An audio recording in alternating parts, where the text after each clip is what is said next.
Good morning, I am Aviva from class 7, starting with the name of Allah, who is the most gracious and most merciful.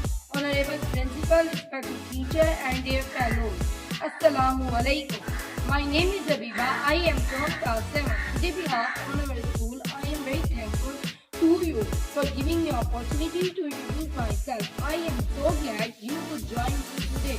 Today my topic is respect for teachers. There is a saying people who do not respect teachers do not deserve an education.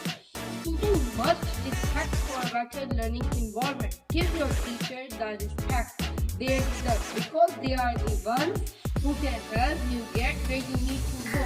While teaching teachers never show what problem they are undergoing, they always keep aside their sorrows and try to show us the right path. There is no school is equal to a decent home, and teachers are our second parents. Respect your teacher because they will build your future.